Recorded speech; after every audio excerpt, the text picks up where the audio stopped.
So you are looking for a sales career. You're looking to see if you should get into a sales position, right? First of all, is sales for everybody? No. So if people say to you, sales is for everybody, that's a lie. It's not. And I'm going to talk to you about why I think it works for people, why I think it doesn't work for people, and what you should know about yourself before you pursue a career in sales. All right. First of all, there's commission-based sales. Then there's like salary, plus bonus. So I'm talking to you about commission-based sales. To me, I always wanted to get paid. I did my job, I got paid. Did my job, got paid. So that was what I wanted. I did have positions that were more salary based, and then if we did X, Y, or Z, there were bonuses. But I'm talking to you about you making a living based on your success. Now, obviously, if you have a job, you still have to be successful right at your job to keep it. You have to be successful to get a raise, to get compensated, but you still get paid every week. You'll have good days, you'll have bad days, you'll have good weeks, you'll have bad weeks. Company will do good, it'll do bad, it'll be ups and downs. What is required of people, in my opinion, and I've run sales organizations in real estate, life insurance, construction material, you name it. I ran big property management companies. I was in waste management where we were in sales, trying to get all of our new clients and prospect. So I will always stand behind lead-based, lead generation, prospecting, already being, automated, where you have your lead gen, you buy your leads, you create your own leads. The whole warm market prospecting thing, there's nothing wrong with it, except it's really hard to scale after you'd kind of tap into your network. Here's what you need to know about yourself. And I think one of the easiest ways to test yourself, really, in my opinion, is take whatever product that you want to sell. I don't care what it is. And then you have to immediately start trying to sell that product to people that you know, more for practice than for what you're trying to gauge early on is, will I be able to change? When I got into sales, I never was concerned about what I would say, how it would be received, how you would feel about me. Now, I'll be honest with you, that's a gift that I've had. A lot of you have it, a lot of you don't. What I mean by that is I don't give a shit what anybody thinks. Literally. And many people don't. But a lot of people are paralyzed by it. Right. So when I got my job as a social worker, I was already like, dude, I'm going to do my job. And I understand that every job is sales in some capacity, right? When I was a social worker, I was selling families, parents, guardians on what they had to do to make sure their kids were safe in their home, because we had a report of abuse and neglect. I was selling the court system on if the kids were safe or unsafe, whatever that situation was, and saying, here's our information, here are the facts. I present those. For you have to start. So the reason I say start doing that with people is it's more uncomfortable with that. That should be more uncomfortable with them. You know them. So when I got my life insurance license, I called people I knew, 10, 12, 15 of them, and said, hey, I need to come to your house. I need to sit down with you. I need to work on what I'm doing. I'm obligated with the training I'm doing to present the product I have to a number of people I already know. I didn't care if they bought it or not. That sounds dumb. And you go, that's stupid. No, dude, my career wasn't going to be built on whether 10 or 12 of my friends said yes. What I wanted to do was to see, number one, what worked and what didn't work. I already knew I'd be comfortable. So I'm just letting you know that I possessed that. I think I learned it early on in life. My mom was, single mom working multiple jobs always. So me and my brother kind of did our thing and which is good, right? Good and bad, however you want to look at it. I think it was very good. But it allowed us to grow up fast and allowed me to learn that life is tough. People go through shit. People are going to think whatever they're going to think about you. It doesn't matter. For those of you that struggle with that, where you go, man, I hear this all the time. I don't think I can do it as a sales position. I'm not comfortable talking to people. I don't like being on the phone. I don't think I can handle the ups and downs of all that. I don't think I can handle the swings. To that, I say I agree. First of all, if you're in a place in your life, I wanted to show people how simple what we were selling was. And I sell things that people need. So if you're selling something, I was like, I want to find a need that people have and fill it.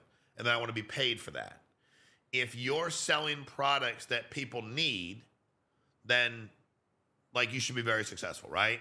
And your attitude should be that way, where you're very presumptive in the way you're talking to people because they need it.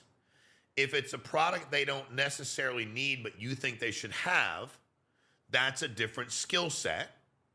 And then you have to develop that. But all the while, the psychology behind the sales is, how do I get people to start seeing the want and the need? And how do I translate that to where they take their phone and make a payment for my product one time or monthly? How do I do that? Well, growth. Now, what happens with growth is you have to understand that if you don't grow, you will not be successful in sales. So let's say you've been in sales for 74 days. And I go, all right, how's it going? You go, not so well. And I go, all right, give me 3 or 4 things that you've changed since the beginning that you're really bad at and you've gotten better at. If you can't give me 1 or 2 that you've changed and gotten better at, maybe you've not gotten the information. So you may say, hey, I never went and received the information. Cool, got it. Now let's get the information. You weren't open-minded. You weren't really coachable. You weren't really seeking it out. We need you to seek it out. Will you seek it out? Yes, I will. Good. Here's what people are doing. Here's their scripts. Here's what they're saying when they get there. Here's how they're avoiding objections. Here's how they're handling when they get to that point.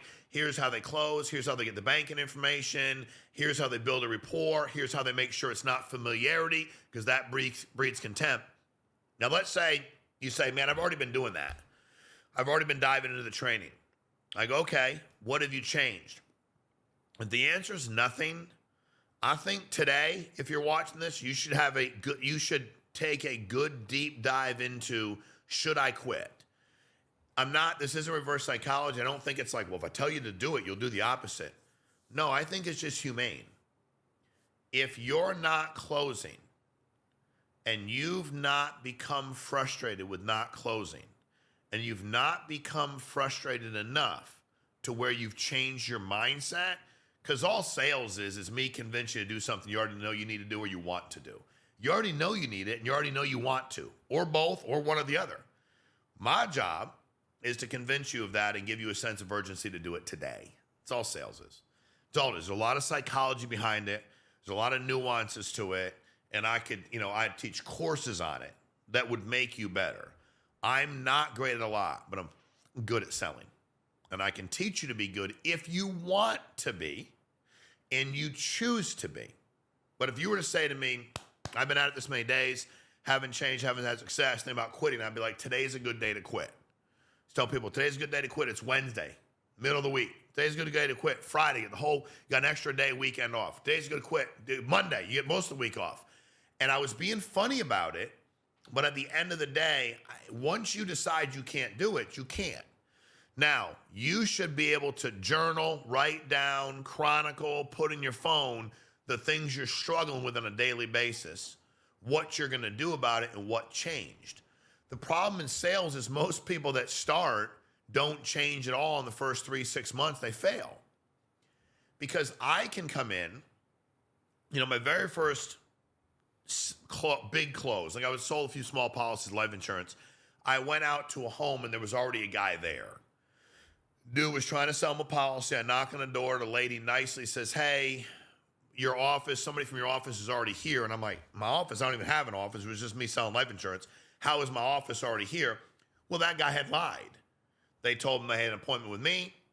He said, oh, don't worry about it. Sean works in my office. The dude's name was Vinny. I did not work in his office. I did not know him. I said, that's great. I'm glad he's here. I'd love to meet him since he works in my office.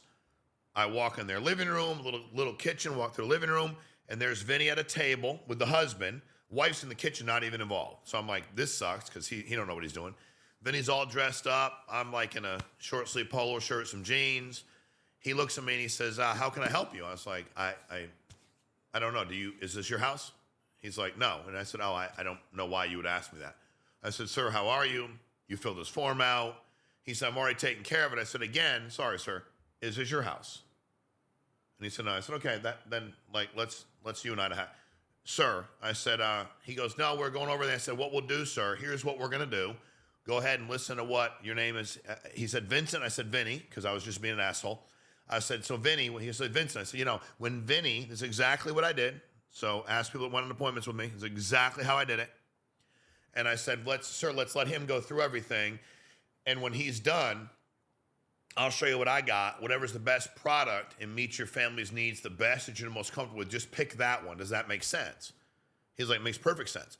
So I watched Vinny trip all over himself, talk about insurance companies. I mean, boy, did Vinny suck. He must have made some sales, which means you can be really bad at sales, I guess, and make a living. And here was the epitome of his uselessness as a salesperson is he got to the very end and he had we used to use paper applications. And he's like, this would be the point where people typically go ahead and get started. I'll just need you to get your banking information right there. The point where typically, usually, maybe, get the out of here, man. So I said, hey, before we go any further, I do not remember the client's name. I do remember little Vinny. I said, hey, listen, sounds good. Why don't we switch places? I was sitting in a recliner. His wife had gotten me something. As soon as we sat down, I was like, hey, ma'am, if you don't mind, would you join us? I don't know what was going on but the death check would go to you, correct? She's like, yes. I said, can you sit down then and talk to us? Because he didn't include you at all. And that's odd because the biggest stakeholder in this whole thing is you and then your kids, but they're young. And she's like, yeah. And the husband kind of looked at him like, yeah, you are stupid for not doing that. So he sat down. We both sat down. We started talking. I said, guys, listen, I'll be honest. I listened to a lot of that presentation. I don't even know what, I get it. The index, the rating of the company. He's got brochures. He had pop-up charts. That was cool. But y'all fill this out because you have a $225,000 mortgage. Sir, you work full-time. Your wife does not work. 4 kids under the age of 8. Is that accurate? Yes. If you die, how are these kids going to stay in this house? He said, they can't. That's why we filled the form out. I said, if I could show you a policy that covers the entire mortgage in the event you die tomorrow, and if you live the 30 years, because you're, 38 years old, you live the 30 years, you get 100% of your money back and return a premium. Would that be of interest to you? He said, yeah. I said, that's why you filled the form out, right? He said, yes. I asked some medical questions. Boom. I said, it's only going to be X amount of dollars a month. I said, so, sir, here's what I need you to do. And I can't remember his name. I always said his name. I wouldn't have been saying, sir. Here's what I need you to do. I need you to get your banking information. Let's put everything down here. Let's get it started. We'll go ahead and they should approve this thing tomorrow as long as everything you're telling me is truthful. And then your policy's enforced as soon as they draft the premium, and I went through my whole deal. And little Vinny's like, well, wait a minute. What about, I was like, dude, ain't nobody talking to you anymore. They ain't nobody speaking to you. I don't even know what the hell you're talking about anymore. Now, could you do that? Of course you could. You do it your way. I mean, I'm not you, you're not me. Sales comes down to the fact that when you see a wrong, you right it. And you don't right that wrong, fill a need, fill a void, fill a want from a weak position, from a asking permission position. You come in presumptively and take control of a situation. People are attracted to strength when you're going to help them. They're not looking for ambivalence. I didn't even understand that. All I do is point to Vinny. All I could have done is say, hey, if you die, would you want him handling the check for your family or me? That's all I have to do because he was so full of trepidation and wishy-washy, which made him nervous. Even if I wasn't there, they wouldn't have bought from him. Somebody probably buys from him, but they wouldn't have bought from him because people want to know that you're going to stand up for them. People want to know that you do have your own courage about what you do, and they want to know that you feel good about who you are and what you do because when you don't, they think you're lying. If you are willing, when somebody that's good at what you sell says, say these things, it'll work. Say them your way, but say them. If you go, yeah, out of those 10, I might say 1. I'm not going to do that. Dude, don't get into sales. If you go, man, I'm really uncomfortable calling the people up. Okay, well, that will change after a while. It's at the beginning, you will be a little uncomfortable. I get it. Well, I've been doing it 8 months and I'm still uncomfortable. Well, that means you don't care very much about what you're selling or what you're doing. So, my advice is quit. Like, just quit. You know, sales doesn't require innate ability. It requires a desire to grow. It requires a desire to not be concerned about what everybody is going to think about you every time you say something. And sales, independent sales, commission-based sales requires courage. So if you're in it, you know what I'm talking about. If you're thinking about doing it, know what you're getting into. It can be an amazing industry. But if you're not up for growing and you're not up for being uncomfortable and you're not up for grinding when you need to, because when you have a bad day on a Wednesday at your job, you still get paid for that day. Have a bad day and don't go out and go to work on a Wednesday as an independent salesperson, you don't get paid. So know what you're getting into. Ask yourself if you're looking to grow. Ask yourself if you're looking to be the solution to people's problems. And ask yourself if you can do it from a strength-based position. If you can, might be one hell of a career for you. If you can't, run as fast as you can. Hope this helps. I want to shoot you straight and be as honest as I can be with you. I'll give you all kinds of sales information to help you get better if you want to grow.